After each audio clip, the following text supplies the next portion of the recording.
로마서 4장 16절 보겠습니다. 그러므로 상속자가 되는 그것이 은혜에 속하기 위한 믿음으로 되나니 이는 그 약속을 그 모든 후손에게 굳게 하려 하심이라. 율법에 속한 자뿐 아니라 아브라함의 믿음에 속한 자에게도 그러하니 아브라함은 우리 모든 사람의 조상이라. 여기 모든 사람 누굴까요? 믿음의 사람이죠. 이것 때문에 그 믿음으로부터이다. 이것 때문에서 이것은 다음 설명하는 은혜를 지시한다고 봅니다. 만약 이와 같다면 이 내용은 은혜 때문에 그 믿음으로부터이다 라고 말하게 되는 것이죠. 말이 됩니다. 그렇다면 무엇이 믿음으로부터인가? 이는 하나님께 의롭다고 인정함을 받는 그것이 믿음으로부터 라고 이미 앞에서 설명했습니다. 믿음으로부터 이란 말은 하나님으로부터 의롭다 인정함을 받는 것은 믿음으로부터 의롭다고 인정함을 받는 것을 말합니다. 그리고 믿음으로부터 의롭다고 인정함을 받는 그것은 은혜 때문이라고 말을 합니다. 사람이 하나님 앞에 의롭다고 인정함을 받는 것은 하나님의 은혜 때문입니다. 그렇다면 은혜는 어떤 것을 설명하는 것일까요? 은혜. 여러분 은혜를 뭘로 생각해요? 필자는 여러 곳에서 은혜에 대해서 은혜는 은혜의 결심이라고 정리했습니다. 예. 은혜에 대해서 하나님의 결심이라고 정리했어요. 은혜가 뭐냐? 그 하나님의 결심이다. 이렇게 이야기를 했어요. 저는 그렇게 이해를 하고 있어요. 여러분 다르게 이해할 수 있어요? 하나님이 뭐 거저 주는 거다.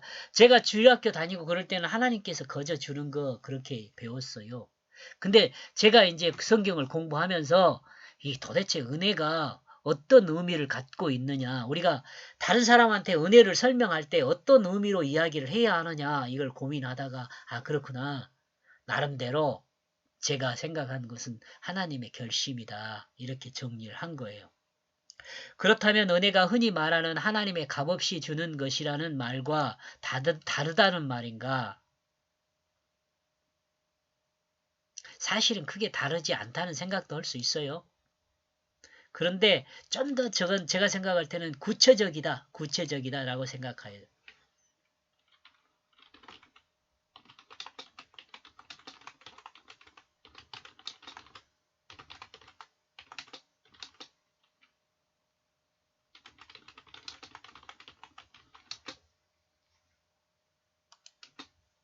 결심. 은혜는 하나님께만 있는 것이 아니라 사람에게도 있는 것을 생각해서 결심이란 단어로 정리한 것입니다. 제가 가끔 이야기했죠. 나와 여러분이요, 목사님한테 설교를 듣잖아요. 설교를 들으면 목사님 은혜 받았습니다. 그렇게 이야기한 사람 많이 있잖아요. 저는 이런 말을 들으면서 이 생각을 한 거예요. 목사님을 향하여 은혜 받았습니다 라고 말을 할 때는 내 마음에 뭐가 있냐면 목사님 설교에 기분이 좋았습니다. 즐거웠습니다. 이 말이 아니잖아요. 목사님 설교를 듣고 내 마음에 뭐가 생겼다는 거예요? 다짐이나 결심이 섰다는 거예요. 내가 어떻게 살아야 할지 결심이 섰다는 거죠. 내가 무엇을 실천할지 결심이 섰다는 거예요. 결정했다는 거죠. 마음에. 그래서 제가 결심이라고 한 거예요. 하나님의 은혜도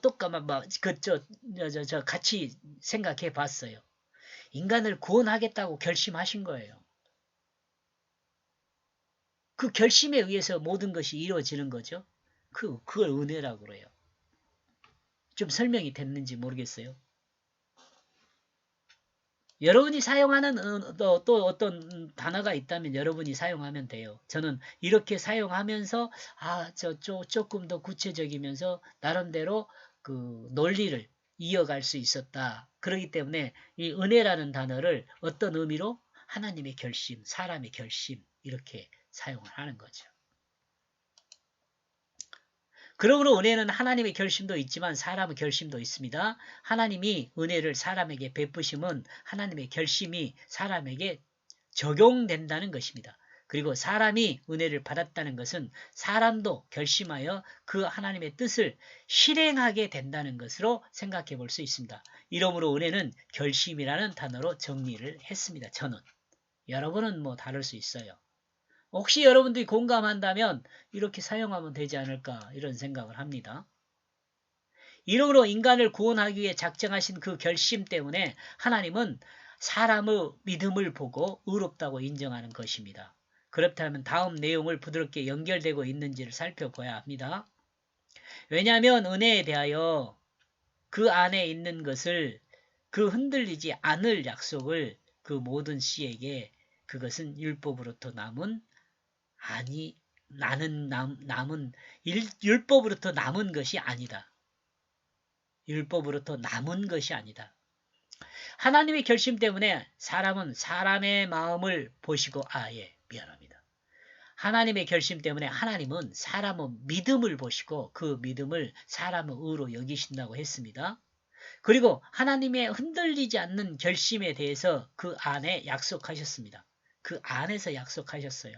흔들리지 않는 그 결심 안에서 약속하신 거죠.